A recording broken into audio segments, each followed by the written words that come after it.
Good morning everyone and welcome back to another video of Fox Flicks on Dead Meat. Today we're checking out the kill count for the 2023 movie When Evil Lurks. Let's hop in and see how many people were killed by this lurking darkness.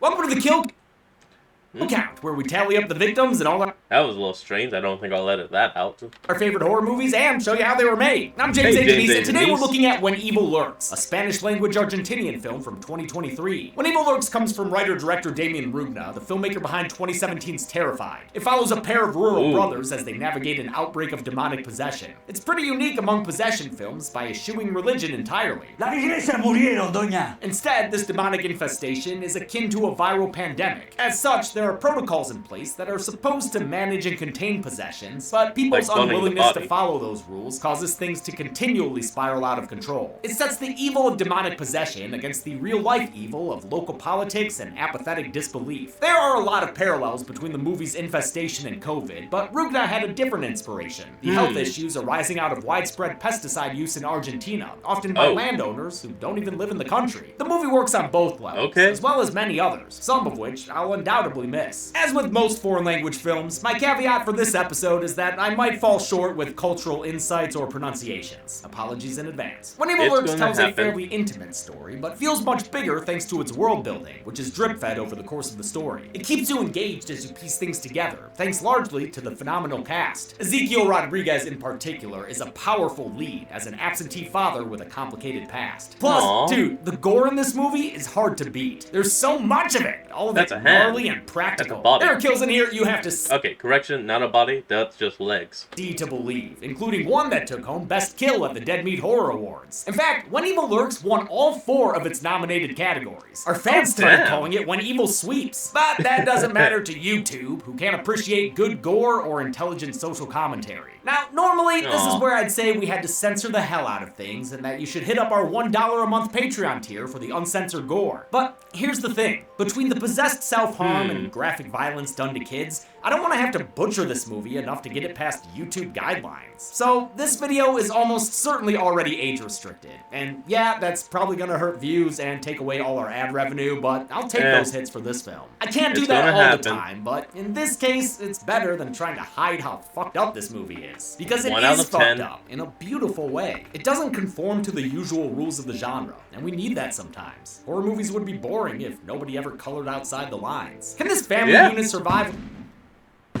Fuck. Oh, alright. Place your bets, people, place your bets. What will it be? Will it be Manscaped, Squarespace, Raycon, or what else? Soren, what the hell are you doing, man? Stand back. They could be anywhere. They who? Is that a real shotgun? Darkness. The demons. They're coming for our hair. For our Wait, are you Keeps? talking about unwanted male pattern baldness? It is Keeps! Don't give it a name, you'll invoke it. Soren, unwanted male pattern baldness isn't some kind of demonic entity. Oh, no, that's where you're wrong. I learned that it affects 2 out of every 3 guys by age 35. And James, I'm over 35. I can't pull off bald. Oh, I think you could, especially with that stash. But either way, you don't fight it with a gun, man. Do what I do and fight it with today's sponsor, Keeps. Yep, and there we go. And with that, we're gonna cut, and we're back. Can this family unit survive with demons literally tearing them apart? Let's find out and get to the kills. Let's go! The movie begins with the sound of gunshots. 2, 3. Pedro and his brother Jaime aren't sure if they came from their land or the forest next to them. They gear up to check it out in an uninterrupted one-shot, all while Pedro sucks air through a cig the whole time. Damn, man, take a breath. So much smoke and oxygen. They ain't steadily counting them Benjamins, because they're poor farmers in rural Argentina. Writer-director Damien Rugna wanted a rural story, since most possession movies take place in the city. At dawn, the brothers He's head right. out to their property line to see what the heck was making all that gunfire. They find a hand, but I don't think that's enough for me to count a kill. Oh, damn. Oh, never mind. There's a half a person there. I'll go ahead and put him on the count. Who is it, though? ¿Qué tenés, Rui? I don't know, man. You tell me. All I'm looking at is a pair of pants. Nearby, they discover the Literally, body's it's just a pair of belongings, which pants. includes a case full of screen-used props from National Treasure. Yo te lo doy en una. Yeah, dude, probably at the last escape room you did. They also find a file on Oh. Maria Gomez, a poor woman who lives on the land of their neighbor Ruiz. They head to Maria's to ask who the dead guy was. She reveals he was a cleaner, which in this world is a sort of government-sponsored exterminator. He wasn't here to squash bugs, though. Tiene que matar a mi hijo. Wait, why? What's wrong with your son? Oh my god, that's a human pimple right there! Oh, just Oh, pus and my boils God. and nasty shit. Está encarnado. Está embichado hace rato ya. Maria's son Uriel is patient zero of a possession, which in this world is akin to a disease. Cleaners, like the one they found dead, are exorcists who can safely Jeez. take care of the possession. The possessed people they treat are referred to as rottens, and Uriel is rotten as hell. Maria and her youngest son That was just straight up bile. Eduardo have been taking care of Uriel for an entire year. That's how long their request for a cleaner took to process. Pedro and Jaime head to town and report the possession to the local authorities, but they're skeptical of its authenticity. Hay muchos casos de encarnados que terminan haciendo cualquier cosa. They say possessions don't happen in small towns like theirs, and even if they did, their hands are tied by red tape. Hay un protocolo para estos casos. Broke off a case like this. Nosotros llamamos, viene Los esa help nulidad, them, ellos they lo solve resuelven. it. Listo. Done. Luca wanted to portray the government corruption and class struggles that plague Argentina, Damn it. both of which were exacerbated during the pandemic. He didn't have these social elements in mind when he started writing, but said they naturally came out on their own. The brothers take the issue to Ruiz, the wealthy neighbor who owns the land Maria lives on. In contrast to the bureaucratic cops, Ruiz is a paranoid truther who blames the infestation on the government. Esto lo pusieron ellos. It ¡Fue was el a setup. Estado! ¡Me quieren sacar mi tierra! They want When my he finally land. sees it for himself, he spits out classist rhetoric at his tenants, saying their kind contaminates things. Mira lo que trajeron. Trajeron lo peor que podía haber traído a mi tierra. He tries to take matters into his own hands with his boomstick, but exorcism is a delicate matter. If he pops that pimple himself, he'll be covered in the pus of possession. Oh, ew. The possessed Yeah, you Uriel probably gotta encourages bump that. him to do the deed, since it'll only make things worse. This demon, like many demons, is just the most profane little edgelord you've ever heard. It even says it'll possess Ruiz's unborn baby, but that's thankfully not enough to get Ruiz to pull the trigger. Unwilling to leave his land, Ruiz recruits Pedro and Jaime for Plan B, which is dumping Uriel on somebody else's property. Then it won't be their problem. I love what? how much effort it takes them to even figure out a way to move this thing. I mean, he's so huge. Must have eaten way too much lemon pudding. Ah, man, he's Oh. leaking like a cheap garbage bag. Just coffin flopping his naked butt on the ground. This is where the great. subtle dark humor of the movie begins to emerge. It's almost slapsticky the way these idiots load that goopy boy into the truck. They drive him out into little. the countryside, and when Ruiz starts celebrating too early, he almost hits a little kid. And then the bastards cuss down the kid after almost killing him. Que iba a la escuela el pelotudo. As you might have guessed, that reckless driving dislodges their contaminated cargo. Even Shit. though, can we get a replay on that footage? Yeah, I don't see no bloated corpse anywhere near that kid. Yeah, Still, I don't see Ruiz it either. figures they're far away enough that it's fine. Oh, Ruiz, if only that were true. The next morning, Ruiz is called outside by his pregnant wife, Jimena, who points out a goat that's acting spooky. I think it's that one? Or, wait, that one? That one? How come Can't we know tell. which one she's... Oh, it's that one. That one for show. The goat Ah. who stares at men is obviously possessed, and you ain't supposed to use a firearm on a possessed being. But man, that goat really goads Ruiz into it, stepping forward and just being like, Pull do it. it, bitch. I fucking dare Pull you. it. Oh Shit, shit, and then he he did. does! Oh my god! He's immediately axed in the face by his wife, Oh. who had warned him not to shoot that damn goat! In an effort to contain the demon's influence, Jimena then sacrifices herself by taking the axe to her own face with 5 hacks. She goes for a 6, but doesn't quite make it. Damn, man, that is dark. Pedro and Jaime are paid Oh, a visit from God. Eduardo, who tells them Ruiz is dead and that his mother has run away. He also reminds them of another rule when it comes to dealing with the possessed. No usa la luz eléctrica. Don't use electric lights. Hace sombra que atrae la maldad. Shadows call Eduardo it wants to evil. spend the night, but Jaime says no. Pedro at least offers him their barn for the price of 1 gun. Thank you, small orphan child. Go on and get. The brothers get out of there the next morning, leaving behind everything they own. They don't want to risk taking anything that might be infected. Pedro lays out their plan in a VO. Vamos para el pueblo. We go to Con town. mis hijos. Pick up my Have a nice kids. cold pint and wait for all this to blow over. They stop in a suburb, a far cry from their ranch, so Pedro can barge into the home of his ex-wife Sabrina. She lives there with her new husband Leo and their family, which includes their young daughter Vicky and Pedro and Sabrina's son Santino. Pedro tries to Aw. warn them about the approaching catastrophe, but he's met with disbelief, and not just because he's stripping off his demonically tainted clothes. He's done something that warranted a restraining Oh. order, and has also been a deadbeat dad. 4 años desaparecido. Disappeared for Ni un 4 puto years, peso me not a diste. single Y ahora dollar, venía así and como now si you come nada. back. For Pedro, Rugna took inspiration from fathers like his own. Good guys who had bad luck and then made bad decisions that ended up pushing their families away. Aww. Pedro burns his clothes as a pandemic precaution, or at least he tries to. La concha. ¿El alcohol?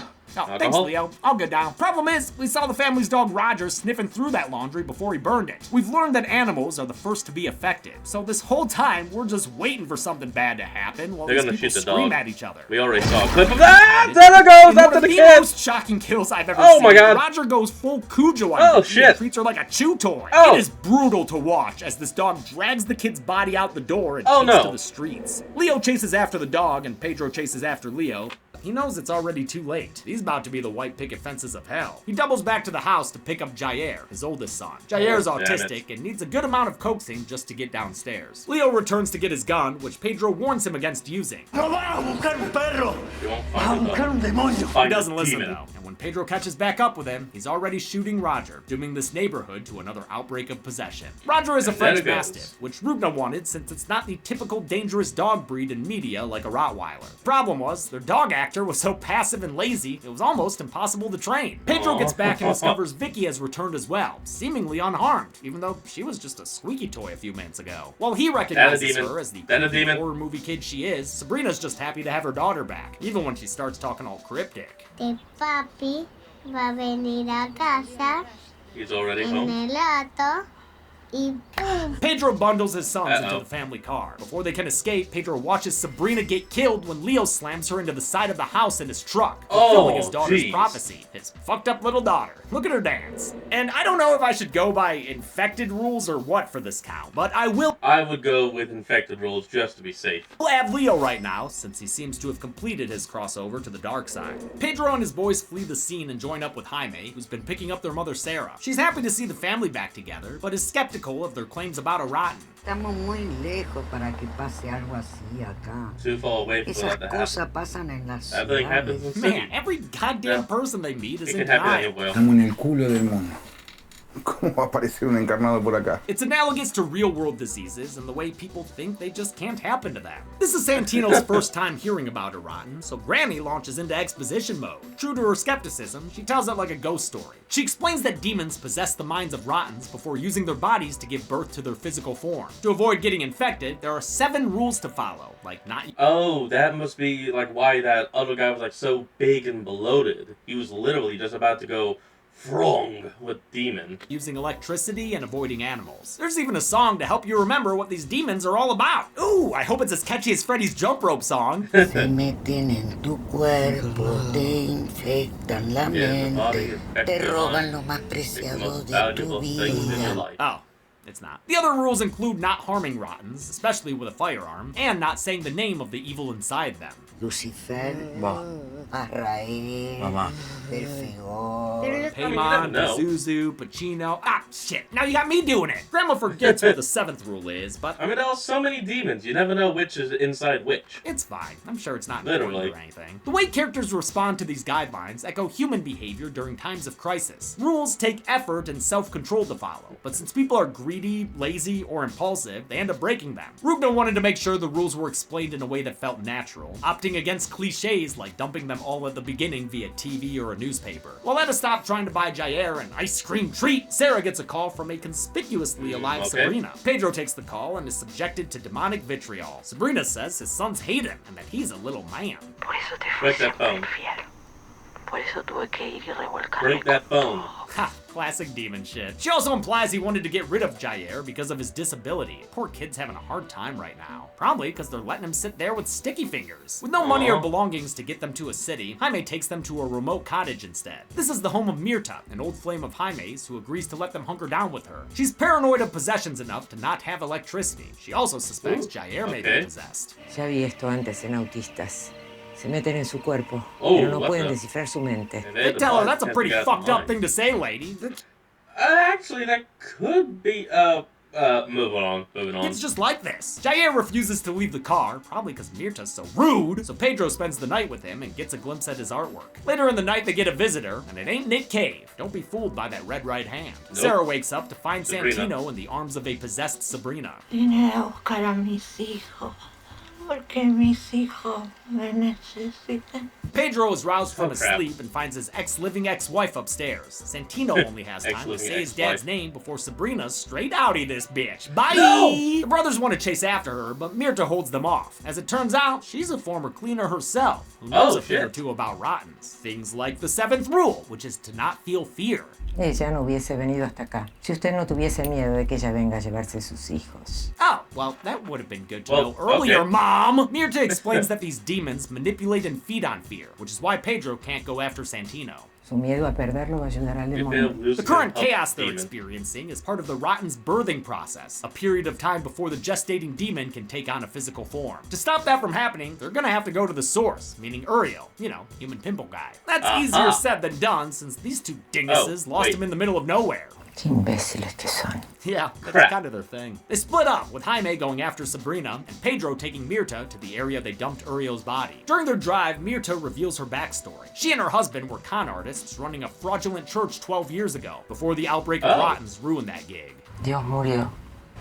Y los tiempos de las iglesias se terminaron rápido. This loss of faith was hinted at earlier with Maria Gomez. Le hemos prendido su velita al santo. La iglesia murieron, doña. As penance for their unholy hijinks, Mirta and her husband were trained to be cleaners by a sect of monks called the Cobras. Hell yeah! But recent years have seen cleaning become increasingly dangerous. Mirta's husband was eventually murdered on his way to a job, just like the one who had been heading to Maria's. Mirta tried to have a fresh start in the forest, but worries she might have brought work home with her. ¿Y si la maldad finalmente me encontró en la cabeza de Jaime? ¿Y si hubiera infectado este pueblo solo por mí? Wow, main character syndrome much? Not everything's about you, Mirta. Jaime is hot on Sabrina's trail, but he's got to keep his headlights in scary flicker mode lest he attract evil with electricity. He eventually catches up to Sabrina, but as he drives up next to her, he finds her scraping out Santino's brains like he were a jar of peanut butter. Oh man, and she is sloppy with it too. This is seriously so fucking gross. This movie is not afraid to kill little kids. Jaime responds by revving his truck and running Sabrina down, pancaking her against a nearby tree. Despite her brain fucking leaking out of her forehead, oh my Christ, I don't think I can add her to the count. This movie is amazing. Right now, she's still got enough kick to discuss a past infidelity between her and Jaime. Dijiste que me amabas. Huh, I wonder if that means he's Santino's real okay, I'm sorry. Hey Jaime, you want to plug a finger in there or something? No, don't touch the When Evil demon. Lurks was co-financed by Shudder, but according to Rugna, he was given complete creative freedom. He wanted to make a horror movie for horror fans, which is why he included so many shocking scenes. His inspirations included The Evil Dead, The Wailing, and the cruelty of the road. Back at home, Sarah is joined inside by Jair. Tengo hambre. Y frío, abuela. ¿Me puedes hacer algo caliente para tomar? Huh, something's different about Jair. Did he get a haircut? Or maybe Mirta was right all along. Pedro finally reaches the area where they lost Uriel. Mirta knows enough to refine their search to a nearby school. A la maldad le gustan los niños y a los niños les gusta la maldad. That tracks. Sure enough, they find the school abandoned, save for a classroom full of begooled out students. Damn, really burning the midnight oil there. Big test tomorrow? Nah, these kids have got something wrong with them. Like, something really wrong with them. They band together to protect and hide the evil demon. And look at that! Another little hellion is arriving right now. It's that bicycle boy from earlier, and he joins the others as they misdirect Pedro, telling him that Uriel's in different places. He gets so pissed, he starts smacking the shit out of a little girl. Simmer down, Pedro. This ain't a boarding school. The demon's appeal to children was meant as a metaphor for fascism's appeal to young people, and the way its ideas can spread like a possession. They realize Uriel is at the school. Somehow, the little bastards dragged him in here and buried him beneath the theater stage. They also got their hands on some lime, and used it to mask the smell of the dead parents and teachers they killed. I can see at least 5 bodies in there, so I'll add them to the count. And though we do get this exchange, Hay un amigo. No importa, sacale embichado, Pedro. I'm gonna go ahead and ignore it, because spoiler alert, these people do not wind up at a hospital receiving medical attention. Beneath this body pile is the big man himself, and Uriel is a big man, which is gonna be a problem. Mirta needs him out in the open to complete the cleaning, which uses this big bad telescope contraption or whatever. She warns Pedro not to run or be dumb, but come on, Mirta, you know who you're talking to, right? Pedro only has a hammer to take the stage apart, but that girl he kicked the shit out of suggests a fire axe in the office. Mirta warns him that it's a trap, but he can't think straight with Uriel egging him on. No, don't.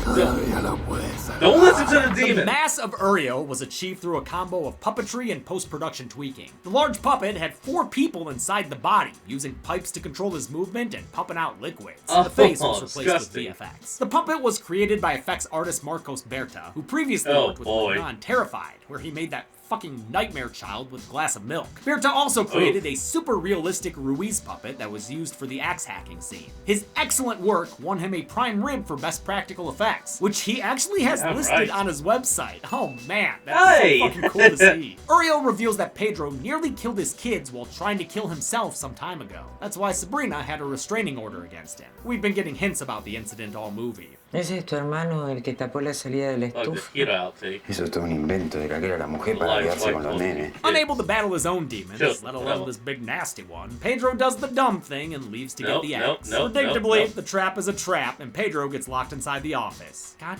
damn it, dude. Come on. That leaves Mirta, the only person who might have been able to fix all this, to get overwhelmed by the kids. They drag her away while hammering her in the head. Oh man, kids killing people always bothers me. It's just so messed up, and that girl don't stop. Pedro finally manages to escape and finds himself alone with Uriel, ready to play some Jackbox games.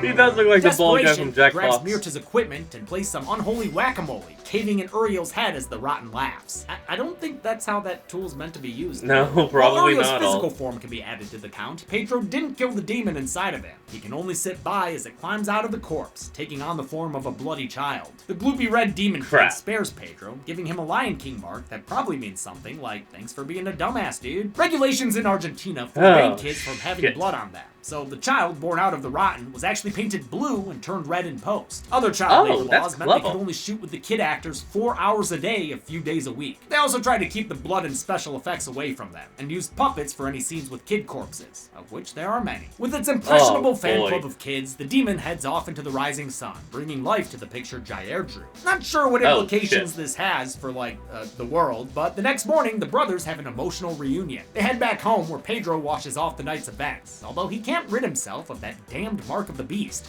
Looking like he fell asleep first at a bachelor party. Jaime discovers that Eduardo is still hiding out on their property. The kid confesses that he was the one who murdered the first cleaner under the demonic influence of his brother. He also reveals that he killed and ate his mother Maria off screen. So I'll go ahead and add her to the count now. Eduardo implies that Jaime's own mother has met a similar fate. Sure enough, after giving Jair some ice cream, Pedro notices his son choking. In one final disgusting little addition to the movie, Jair coughs out blood and hair and all sorts of nasty shit. Oh, God, I'm gonna hurl. The source of his clog is Sarah, confirmed when he spits out the necklace we saw her wearing earlier. It's a devastating revelation. And yo, what the fuck was that, Jair? The movie ends with a long take as Pedro has an emotional breakdown outside. How many kills were lurking in this pandemic-wide possession film? Let's find out and get to the... Oh, shit! Flipped back, let's finish this. Holy shit! 16 people died in When Evil Lurks. The victims consisted of 8 males and 8 females, giving us this demonically diametric pie chart. We've only seen this count and breakdown twice before on this show, in Friday the 13th Part 7, A New Blood, and American Psycho. With a runtime of 99 minutes, When Evil Lurks had a kill on average every 6.19 minutes. Golden Chainsaw for coolest kill could honestly go to most of the ones in this movie, but I've got to give it to Vicky based on sheer shock value. And the fact that it won Best Kill at the Dead Meat Horror Awards. I still can't believe they killed a kid like that. Normal Shetty for lamest kill will go to Maria, since it's an off-screen kill that doesn't even have any on-screen upchuck like Sarah's did. And that's it! When Evil Lurks was released in 2023 and was Shudder's first Spanish-language co-production. Muy bien! Until next week, I'm James H. Neese. This has been the Kill Count. Oh boy, well I guess it's time for me to give my own words on this movie, and all I can say is, holy shit. Even if this is your first time seeing Evil Lurks like me, you need to check it out because that is a damn good movie. Alright, now that we got that taken care of, let's see what's up for next week's kill count. Next kill count. When traveling abroad, you should try to experience everything the local culture has to offer. The food. Never taken a picture of your food. I usually prefer to eat it. The nature. If you aren't on an early morning hike, you are missing out. The pervy British guys at the bar. Ah, Yep, that's classic. California gal, eh? Come on, man, get a hint. It's all a rich tapestry of elephants. experiences. But be careful not to overindulge. Just down my third rum and coke. I'll be here all night. And always keep yourself open to making new friends. What are your plans? Like? I hope they involve watching Influencer. Influencer is a criminally underappreciated thriller. You're right. A roller coaster of twists and turns that's reminiscent of Gone Girl. I like that. It's got breathtaking cinematography, a heart-thumping soundtrack, and a killer performance from Cassandra No. Okay. Okay. You'll cease to exist. This week, step out of your comfort zone and watch Influencer. I can't wait. Then on Friday, make sure you're subscribed to the channel for the kill count. I'll check it out. You hated social media. No, not when it's hashtag dead meat. Out here, in the middle of the ocean, no one can hear you scream. Alright, well that's going to be enough of that. Alright everyone, well I hope you enjoyed today's video. I want you all to remember to like, comment, and subscribe for more. Link to the original will be in the description below, and I'll see all of y'all next week when we flick back on. Till then, this is Fox, signing out. Peace.